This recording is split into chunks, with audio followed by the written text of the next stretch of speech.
Hi guys, my name is Sakshi. आज हम class 9th का chapter what is democracy, why democracy शुरू करने जा रहे हैं। इस चैप्टर में हमें जानने को मिलेगा कि डेमोक्रेसी क्या होता है, डेमोक्रेसी और नॉन डेमोक्रेसी के बीच में डिफरेंस क्या होता है, और डेमोक्रेसी आज हम वर्ल्ड वाइड में हम देख रहे हैं ज़्यादातर कंट्रीज़ जो मतलब आज के ज़माने में देख लो कि ज़्यादातर कंट्रीज़ डेमोक्रेटिक कंट्री है। लेकिन कुछ ऐसी कंट्रीज़ भी हैं जो अपने आप को कहती हैं कि हम जो है वो डेमोक्रेसी है, लेकिन एक्चुअल में वो डेमोक्रेसी नहीं होती है। यानी कि डेमोक्रेसी कहने पर और एक्चुअल होने पर काफ़ी ज़्यादा अंतर होता है। फॉर एग्जाम्पल पाकिस्तान क्लेम करती है कि हम जो है वो डेमोक्रेटिक कंट्री हैं, लेकिन वो एक्चुअल में डेमोक्रेसी नहीं है। ये सारी चीज़ें हमें जानने को मिलेगा इस चैप्टर में। हम ये भी देखेंगे कि डेमोक्रेसी और टू डेमोक्रेसी के बीच में क्या डिफरेंस होता है, इस चैप्टर में हमें जानने को मिलेगा। फिर अगर यानी कि चैप्टर का मकसद देखें कि चैप्टर का मकसद क्या है, ठीक है, चैप्टर का ऑब्जेक्टिव क्या है। चैप्टर का ऑब्जेक्टिव ये है कि सबसे पहले आपको बताया जाए कि डेमोक्रेसी का मतलब क्या होता है, ठीक है। तो बेसिक अगर डेफिनेशन अगर मैं आपको बताऊं तो डेमोक्रेसी का मतलब क्या है। डेमोक्रेसी एक ऐसा सिस्टम है जिसमें लोगों के पास डिसीजन मेकिंग पावर होती है, यानी कि लोग डिसाइड करेंगे कि हमें क्या चाहिए क्या नहीं चाहिए।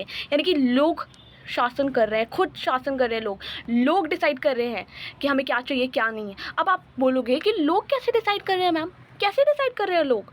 देखो, लोग जो है वो अपने रूलर को इलेक्ट कर रहे हैं, अपने रिप्रेजेंटेटिव को चूज कर रहे हैं। अब जब वो अपनी रिप्रेजेंटेटिव को चूज कर रहे हैं, वो रिप्रेजेंटेटिव लोगों के बिहाफ पे डिसीजन लेंगे। मैम कुछ समझ नहीं आया।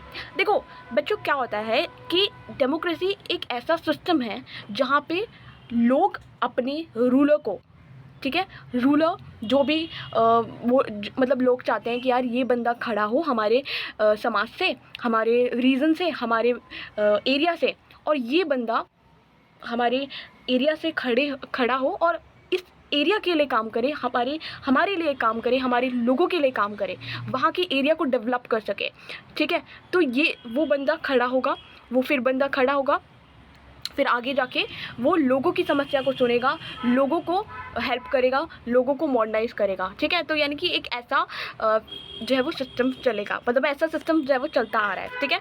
तो ये एक तरीके की रिप्रेजेंटेटिव डेमोक्रेसी होती है, ठीक है। तो देखो एक दूसरे एग्जाम्पल समझते हैं। जैसे क्लासरूम वाला एग्जाम्पल है। जैसे कोई एक क्लासरूम है, ठीक है, कोई एक क्लासरूम है।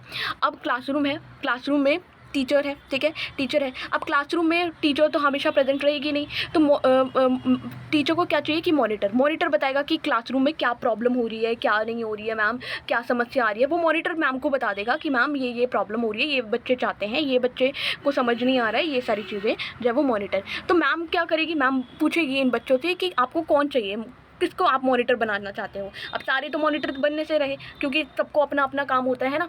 तो सब क्या करेंगे, सब जो है वो बोलेंगे कि राम जो है वो राम में लीडरशिप वाली क्वालिटी है, राम सब हमें सब मतलब सबसे राम से बनती है, चाहे वो बैक बेंचर हो चाहे वो फ्रंट बेंचर हो, तो सबकी राम से बनती है। तो राम को आप बना दो मॉनिटर, ठीक है। तो ज़्यादातर स्टूडेंट क्या चाहते हैं कि राम जो है वो मॉनिटर बन जाए। अब फिर राम जो है वो क्लास की जितनी भी समस्या है, कितनी भी प्रॉब्लम है या कुछ भी है, वो राम जो है वो टीचर को बता देगा। तो यानी कि यहाँ पे क्या हो रहा है, ज़्यादातर स्टूडेंट जो है वो राम को चाहते हैं कि राम जो है वो क्या बने, मॉनिटर बने। तो ठीक इसी तरीके से क्या होता है, ठीक इसी तरीके से चीज़ें चल रही होती हैं।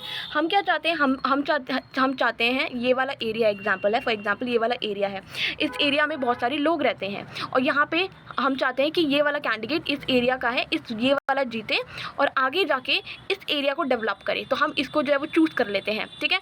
और फिर ये आगे जाके हमारे बिहाफ पे जो है वो डिसीज़न लेता है, ठीक है, सारी डिसीज़न लेता है, इस जगह को डेवलप कराता है, फिर हम भी खुश हो जाते हैं। लेकिन अगर ये बंदा काम ना करे ना, तो यही लोग इसको उखाड़ के बाहर भी फेंक सकते हैं। तो ये क्या दर्शाता है, ये दर्शाता है कि लोगों के पास पावर है डिसीजन मेकिंग की। लोग डिसाइड करेंगे कि किसको बिठाना है, किसको नहीं बिठाना है। अगर वो अच्छा काम कर रहा है तो ठीक है, अगर जब वो अच्छा काम करना बंद कर दे तो हम इसको उखाड़ के इलेक्शन के थ्रू बाहर भी फेंक सकते हैं 5 साल बाद।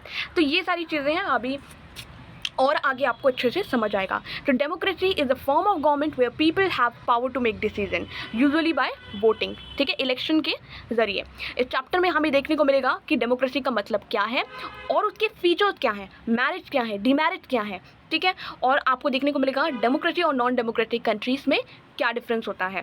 फिर हमें देखने को मिलेगा कि जो वर्ल्ड वाइड कंट्रीज, मतलब क्यों डेमोक्रेसी को बेहतर फॉर्म ऑफ सिस्टम माना जाता है जब हम दूसरे फॉर्म ऑफ सिस्टम से उसे कंपेयर करेंगे, चाहे वो मोनार्की हो, चाहे वो मिलिट्री हो, चाहे वो अथॉरिटेरियन हो, ऑटोक्रेटिक हो, जितनी भी फॉर्म ऑफ गवर्नमेंट हो, उससे अगर हम उसे कंपेयर करेंगे तो democracy world best form of government जो है वो निकल के आएगी, क्योंकि उसमें कुछ ऐसी वैल्यूज़ हैं, उसमें कुछ ऐसे फीचर्स हैं जो सबको अट्रैक्ट करती है टूवर्ड, ठीक है। तो democracy is a form of government where people have power to make decision. तो ये सारी चीज़ें हमें और आगे अच्छे से समझ आएगी, ठीक है। आगे बढ़ते हैं। तो डेमोक्रेसी का मतलब क्या है एक्चुअली में, क्या है डेमोक्रेसी का मतलब? देखो, डेमोस ये ग्रीक वर्ड से आया है, मतलब डेमोक्रेसी एक ग्रीक टर्म है। डेमो का मतलब होता है पीपल एंड क्रेटोस का मतलब होता है रूल। इसका सिंपल मतलब हुआ कि लोगों के द्वारा शासन, यानी कि रूल बाय द पीपल, ठीक है। तो डेमोस का मतलब होता है पीपल, क्रेटोस का मतलब होता है रूल। इससे हम कह सकते हैं कि डेमोक्रेसी का मतलब लोगों के द्वारा शासन, ठीक है, यानी कि लोग शासन करेंगे, लोग अपने गवर्नमेंट को चूज़ करेंगे, लोग जो है वो डिसाइड करेंगे कि हमें क्या चाहिए क्या नहीं, ठीक है। रूलर को डिसाइड करेंगे, रूलर को चूज़ करेंगे जब इलेक्शन होगा। अगर वो रूलर लोगों के प्रति जवाबदेही है, लोगों की बात मान रहा है, लोगों के लिए काम कर रहा है, तो ठीक है, लोग उसे फिर 5 साल तक उसे इलेक्ट करके रखेंगे। लेकिन जिस दिन उसने लोगों के तरीके से काम नहीं किया, लोगों के प्रति जवाबदेही नहीं हुआ, लोगों के लिए डेवलपमेंट नहीं किया, उनको ज़रूरतें प्रोवाइड नहीं की, तो लोगों के पास पावर है कि उसे उसकी पोजीशन से उखाड़ फेंक सके। जब आगे इलेक्शन होंगे तो वो किसी और को भी इलेक्ट कर सकते हैं, ठीक है। अब जैसे कि एग्जाम्पल हुआ, ठीक है, एग्जाम्पल हम लेके चलते हैं, ठीक है। जैसे एमएलए के इलेक्शंस होते हैं, ठीक है, एमएलए के इलेक्शन होते हैं, तो हम क्या करते हैं, हम जो है वो हम एक एमएलए को चूज़ करेंगे, ठीक है, हम एक एमएलए को चूज़ करेंगे। हम कोई भी एमएलए, जैसे मान लो राम खड़ा हुआ और श्याम खड़ा हुआ, ठीक है, इस रीज़न से, ठीक है, इस रीज़न से राम खड़ा हुआ और श्याम खड़ा हुआ।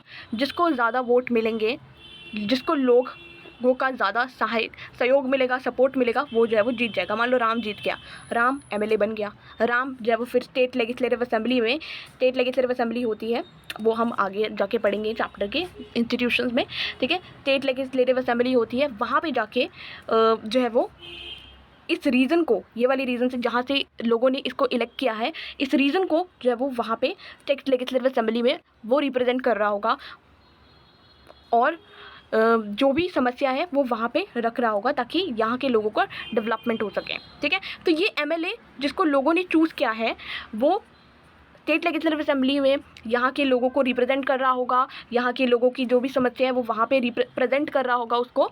और एमएलए क्या करेगा, एमएलए साथ साथ यहाँ के लोगों की समस्या को सुनेगा, उसका निवारण करेगा। जिस दिन उसने यहाँ पे लोगों की भलाई करना छोड़ दिया, या लोगों का कहना मान दिया, लोगों का कहना नहीं माना, लोगों के प्रति जवाबदेही नहीं हुआ, तो लोगों के पास पावर है कि अगले 5 साल में उस राम को उखाड़ के बाहर फेंक सके, श्याम को चूज़ कर सकते हैं, या कोई और रिप्रेजेंटेटिव या कैंडिडेट खड़ा हो उसको चूज़ कर सकते हैं।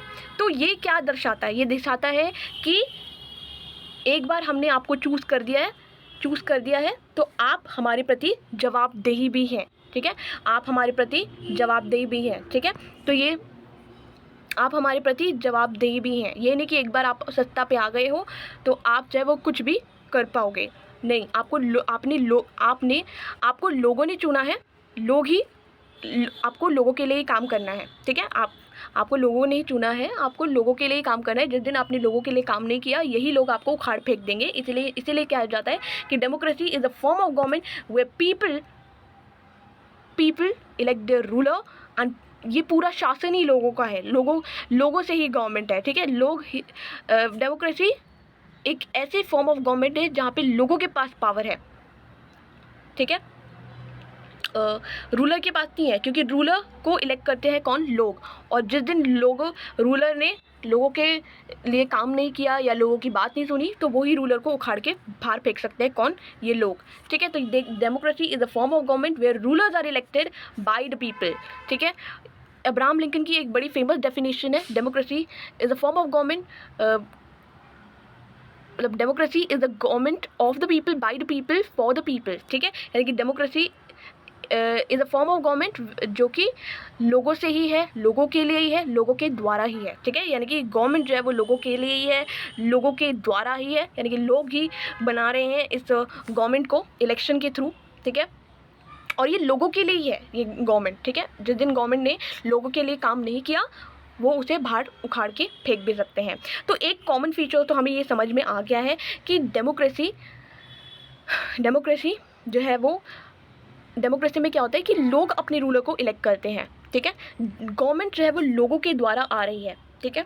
तो एक सिंपल डेफिनेशन ये हो गई कि democracy mean that people elect their ruler. तो सिंपल हम कह सकते हैं कि नॉन डेमोक्रेटिक मतलब कि जहाँ पे लोग अपने रूलर को इलेक्ट नहीं कर रहे हैं। एग्जाम्पल से समझे कि ऐसी कौन सी कंट्री है जहाँ पे लोग अपने रूलर को इलेक्ट नहीं कर रहे हैं, वो नॉन डेमोक्रेटिक कंट्री कहलाई जाती हैं। जैसे कि म्यांमार में लोग अपने रूलर्स को इलेक्ट नहीं करते हैं, ठीक है। वहाँ पे मिलिट्री रूल चलता है, मिलिट्री कंट्रोल करती है, सब कुछ मिलिट्री ही कंट्रोल करती है। मिलिट्री ही डिसाइड करेगी कि क्या करना है लोगों के लिए, क्या नहीं। लोगों के पास कोई ऑप्शन नहीं होता, लोग अपने रूलर को इलेक्ट नहीं करते। वही हाल अगर हम एक एक राजा वाली कंट्रीज़ में मोनार्की सिस्टम, या मोनार्की का मतलब होता है राजा वाला राजाओं का शासन। राजा का बेटा राजा बनेगा, राजा का बेटा राजा, हेरिडिटरी रूल्स यहाँ पे चलता है ना। ये तो है नहीं कि लोग जो है वो चूज़ कर रहे हैं कि भैया यही हमें जो है वो शासन करे, यही नहीं। वहाँ पे लोगों के पास कोई ऑप्शन ही नहीं है, राजा का बेटा राजा बनेगा, वही कंट्रोल करेगा, जैसे सऊदी अरेबिया में है, ठीक है। वहीं पे डिक्टेटर लाइक पिनोचेट चाइल एक लैटिन अमेरिकन कंट्री है, वहाँ पे लोग अपनी रूलर को इलेक्ट नहीं कर रहे हैं, डिक्टेटर खुद रूल कर रहा है। यहाँ उसे लोगों ने इलेक्ट नहीं किया कि भैया ये डिक्टेटर जी हमें रूल करिए, नहीं, खुद जो है वो डिक्टेटर आ रहा है और रूल कर रहा है लोगों को। तो नॉन डेमोक्रेटिक कंट्रीज़ ऐसी कंट्रीज़ होती हैं जहाँ पे लोग अपनी रूलर को इलेक्ट नहीं करती हैं, और डेमोक्रेटिक कंट्री वो होती हैं जहाँ पे रूलर इलेक्ट किया जाता है लोगों के द्वारा, ठीक है। और वो लोगों के प्रति जवाबदेही भी होगा। ये हमें आगे भी जाके पता चलेगा कि डेमोक्रेसी के और फीचर क्या है, बट मैं आपको ये बता रही हूँ डेमोक्रेसी वो होती है जहाँ पे रूलर्स इलेक्ट करते हैं अपने रूलर को, पीपल इलेक्ट करते हैं अपने रूलर को। और नॉन डेमोक्रेटिक कंट्री वो कंट्रीज होती हैं जहाँ पे रूलर खुद ब खुद आते हैं, पीपल अपने रूलर को इलेक्ट नहीं करते हैं। तो डेमोक्रेसी का मतलब सिर्फ यही है कि पीपल अपने रूलर को इलेक्ट कर रहे हैं इलेक्शन के थ्रू, यानी कि election is equal to democracy. क्या हम ये कह सकते हैं कि जहाँ पे इलेक्शन होते हैं वो डेमोक्रेसी है? क्या वो डेमोक्रेसी है? नहीं, हम ऐसा नहीं कह सकते, क्योंकि इलेक्शन होना ही डेमोक्रेसी नहीं होता है। तो क्या इलेक्शन होना डेमोक्रेसी है? नहीं, ऐसा कुछ नहीं है, क्योंकि हम ऐसे बहुत सारी कंट्री देख सकते हैं कि जहाँ पे इलेक्शन तो होते हैं लेकिन वो डेमोक्रेसी नहीं होती है। मैम समझ नहीं आया कि इलेक्शन हुए वो डेमोक्रेसी, आप ही ने तो बोला जहाँ पे इलेक्शन होते हैं वहाँ पे डेमोक्रेसी होती है, पीपल इलेक्ट देयर रूलर। नहीं बच्चे, डेमोक्रेसी इलेक्शन होना is not equal to democracy. वो इलेक्शन फ्री एंड फेयर तरीके से हो रहे हैं, ये भी बहुत इंपॉर्टेंट रोल करता है। इलेक्शन फ्री एंड फेयर होना डेमोक्रेसी कहला जाता है, ठीक है। सिर्फ इलेक्शन होना डेमोक्रेसी नहीं है कि पीपल ने अपने रूलर को चूज़ कर लिया, इलेक्ट कर लिया, इलेक्शन हो गए, लेकिन अगर वो इलेक्शन फ्री एंड फेयर तरीके से नहीं हुए, वहाँ पे करप्शन हमें देखने को मिला, मिस गवर्नमेंट्स हमें देखने को मिली, बहुत ही घपलेबाजी देखने को मिली, तो वो इलेक्शन का क्या ही फ़ायदा।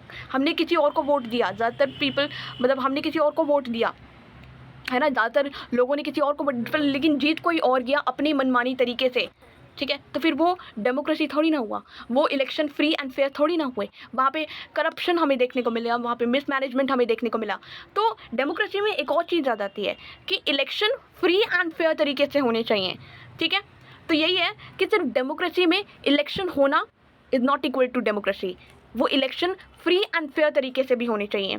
और क्या मैम, और क्या चीज़ें होनी चाहिए डेमोक्रेसी होने के लिए? अगर हम एक कंट्री को डेमोक्रेटिक कंट्री कह रहे हैं तो और क्या फ़ीचर होने चाहिए उसमें? सिर्फ इलेक्शन होना डेमोक्रेसी नहीं होता है। हाँ, इलेक्शन है, पीपल इलेक्ट देयर रूलर, ये तो है, लेकिन साथ ही साथ फ्री एंड फेयर इलेक्शन भी होना चाहिए, क्योंकि बहुत सारी कंट्रीज़ हैं जो कि दिखाती है कि हम डेमोक्रेसी है, वहाँ पे इलेक्शन भी होते हैं, लेकिन वो ट्रू सेंस में डेमोक्रेटिक कंट्री नहीं होती हैं। अभी और थोड़ा आपको ये थोड़ा कॉम्प्लेक्स लग रहा होगा, लेकिन और एग्जाम्पल से अभी हम आगे देखेंगे। So this simple definition is not adequate, it reminds us that democracy is people rule, ठीक है. If we use this definition in unthinking manner we would end up calling almost every government that hold an election a democracy. That would be very misleading. As we shall find out in chapter 3, every government in contemporary world want to be called a democracy, even if it is not so. That is why we need to carefully distinguish between a government that is democracy and one that pretend to be one. We can do so by understanding each word in this definition carefully and spelling out the feature of democratic government. तो इसीलिए यानी कि सिर्फ मैंने आपको बताया कि democracy का मतलब होता है कि लोगों के द्वारा शासन, यानी कि people choose there ruler. Election होगा वहाँ पे, लेकिन सिर्फ इलेक्शन होना ही जो है वो डेमोक्रेसी नहीं होता है, ठीक है. वो इलेक्शन फ्री एंड फेयर तरीके से होने चाहिए. लेकिन क्योंकि आज तक क्या है कि कंटेम्प्रेरी वर्ल्ड में सब दिखाना चाहते हैं कि हम डेमोक्रेसी है, डेमोक्रेसी है, डेमोक्रेसी है, लेकिन वो डेमोक्रेसी नहीं होती है. एक्चुअल डेमोक्रेसी होना और डेमोक्रेसी कहने में काफ़ी ज़्यादा अंतर होते हैं, ठीक है, काफ़ी ज़्यादा अंतर होते हैं. तो इसीलिए हम और अच्छे से समझेंगे कि डेमोक्रेसी के क्या फीचर्स हैं. तो डेमोक्रेसी हमने बताया कि democracy is a form of government in which rulers are elected by the people. This raises many question. बहुत सारे क्वेश्चन आ जाते हैं कि मैम कौन से रूलर्स की बात हो रही है, कौन से रूलर की बात हो रही है, ठीक है, कौन से रूलर हम इलेक्ट करेंगे. वो रूलर, जिस रूलर को हमने इलेक्ट किया, सेलेक्ट किया, क्या वो ही डिसीजन लेंगे या कोई और डिसीजन लेगा. अगर डिसीजन लेना हो तो मैम जिसको हमने रूलर को इलेक्ट किया, सपोज हमने राम को सेलेक्ट किया था ना, हमने एमएलए को, राम ने, बहुत सारे लोगों ने राम को सेलेक्ट किया, ठीक है, राम बन गया एमएलए. तो क्या यही डिसीजन लेगा या कोई और भी डिसीजन लेंगे आगे जाके, ठीक है. तो जिस रूलर को हमने इलेक्ट किया है क्या वही डिसीजन लेंगे, और वो रूलर कौन होंगे वो रूलर कौन होंगे, ये सारी चीज़ें हमें जानने को मिलेगी, ठीक है. क्या फीचर्स होते हैं. दूसरी बात, इलेक्शन, डेमोक्रेटिक इलेक्शन आपने बोला मैम इलेक्शन तो होते हैं, लेकिन वो इलेक्शन फ्री एंड फेयर होने चाहिए. एक डेमोक्रेटिक इलेक्शन, अगर एक डेमोक्रेटिक कंट्री में इलेक्शन हो रहे हैं तो वो किस तरीके से इलेक्शन होने चाहिए कि वो डेमोक्रेटिक कहलाए जाए. डेमोक्रेटिक इलेक्शन होने के लिए क्या कंडीशन होनी चाहिए फुलफिल, ठीक है. और कौन से people, who are the people who can elect the ruler और get elected as a ruler. कौन से पीपल होंगे जो अपनी रूलर को इलेक्ट करेंगे. क्या वो सारे जो एक रीजन में पाए जाते हैं वो सारे रूलर, जो सारे पीपल अपनी रूलर को इलेक्ट करेंगे, या कुछ गिने चुने लोग जो एजुकेटेड है वो, या कुछ जिनके पास प्रॉपर्टी है वो इलेक्ट करेंगे, या सिर्फ मैन ही इलेक्ट करेंगे, वुमेन को पार्टिसिपेशन करने का मौका नहीं दिया जाएगा. कौन से पीपल अपनी रूलर को इलेक्ट करेंगे, ठीक है. और तीसरा ये, एक बार हमने रूलर को इलेक्ट कर दिया, क्या वो अपने मनमानी तरीके से जो है वो रूल करेगा, लोगों को शासन करेगा, ठीक है, सब अपने अपने हिसाब से नियम कानून बनाएगा. तो मैम क्या होगा, कैसी चीज़ें चलेंगी. तो डेमोक्रेसी एक ऐसी फॉर्म ऑफ गवर्नमेंट है in which rulers are elected by the people. लेकिन और सारे क्वेश्चन भी उठ जाते हैं कि कौन रूलर होगा, किसको इलेक्ट किया जाएगा, जिसको हमने सेलेक्ट किया क्या वही डिसीजन लेगा या कोई और डिसीजन लेगा. जब इलेक्शन होंगे तो वो इलेक्शन जो है वो डेमोक्रेटिक इलेक्शन होने के लिए उसे कौन सी कंडीशन फुलफिल करनी चाहिए, क्या क्या इलेक्शन में होना चाहिए. तीसरी चीज़ कि पीपल इलेक्ट करेंगे, क्या सारे पीपल इलेक्ट करेंगे या कुछ गिने चुने लेके करेंगे. और एक बार हमने रूलर को इलेक्ट कर दिया तो क्या वो मनमानी तरीके से अपने तरीके से राज करेगा या उसे रूल्स एंड रेगुलेशंस को फॉलो करना पड़ेगा. तो ये सारी चीज़ें हमें देखने को मिलेगी. अगला पार्ट जो है वो आगे आएगा, नेक्स्ट वीडियो में हमें देखने को मिलेगा. अभी वीडियो काफ़ी ज़्यादा लंबी हो रही है.